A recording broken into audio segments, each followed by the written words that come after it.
স্বরাষ্ট্রমন্ত্রী বলেছিলেন mob culture বন্ধ, কিন্তু আসলে কি বন্ধ হয়েছে? না, বন্ধ হয়নি। খবর হচ্ছে এই যে গতকাল গাইবান্ধায় ছিনতাইকারী সন্দেহে 2 জনকে পিটিয়ে হত্যা করা হয়েছে।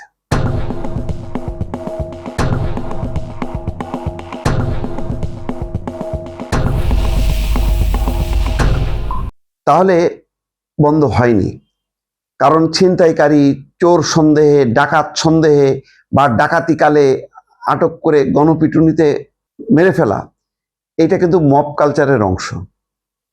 মব কালচার আছে। মব কালচারের বিরুদ্ধে যতক্ষণ না পর্যন্ত অভিযান না চালানো হবে, যেমন আমি আজকে একটা খবর দেখছি যে 2 চরমপন্থী সংগঠনের বিরোধে যশোরের রানা প্রতাপ হত্যা, 2 শুটার গ্রেপ্তার। ভালো, কিন্তু এটা তো হলো আইন শৃঙ্খলা জনিত। কিন্তু সবচেয়ে বড় আতঙ্ক কি? মানে আমরা সাধারণ নাগরিকরা আতঙ্কগ্রস্ত হয়েছি মব কালচার, এবং তার মব কালচারের সবচেয়ে বড় মহড়া আমরা দেখলাম যে ডেইলি স্টার, প্রথম আলো, ছায়ানট এবং উদীচীর মতন প্রতিষ্ঠানকে কিভাবে ভাঙচুর করা হলো এবং আগুন দেয়া হলো। ভাগ্য ভালো যে এই ঘটনাগুলোতে মানুষ মারা যায়নি, কিন্তু ডেইলি স্টারে প্রায় 30 জন মারা যাওয়ার উপক্রম হয়েছিল সাংবাদিকরা। এটা সেনাবাহিনী বহু কষ্টে ঠেকিয়েছে।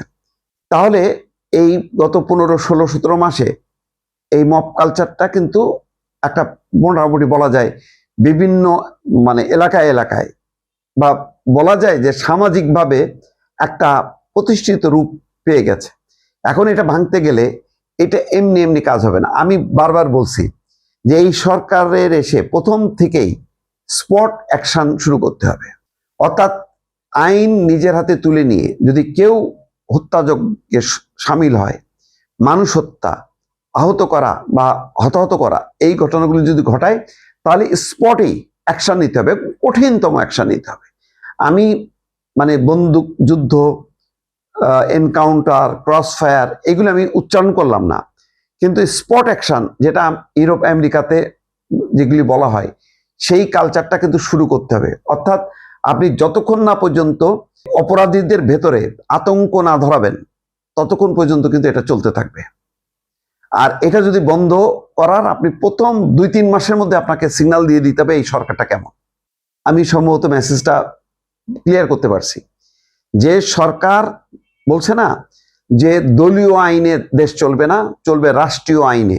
সেই রাষ্ট্রীয় আইনটা আমরা দেখতে চাই, এবং সেই রাষ্ট্রীয় আইনটা যেন ওই যুবথুবু মার্কা না হয়, যেটা ইউনূস সরকারের আমলে দেখা গেছে। সেই আইন দিয়ে কাজ হবে না।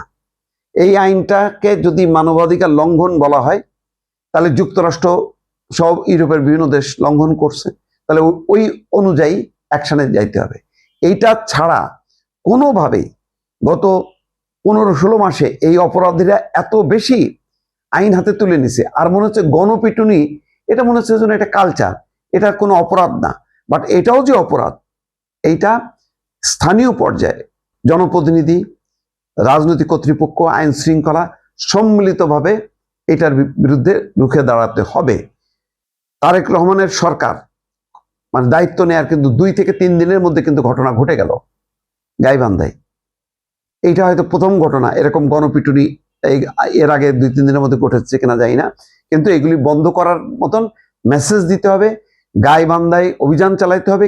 কেন ডাকাত সন্দেহ হোক আর ছিনতাইকারী সন্দেহ হোক, তাদেরকে আটক করার পর কেন পিটায় মারা হলো, এটার জবাবদিহি করতে হবে যারা যারা ওই ঘটনার সাথে যুক্ত ছিল। এই শুরুতেই যদি অ্যাকশনে না যায় তারেক রহমানের সরকার, বিপদ কিন্তু সামনে, বলে রাখলাম।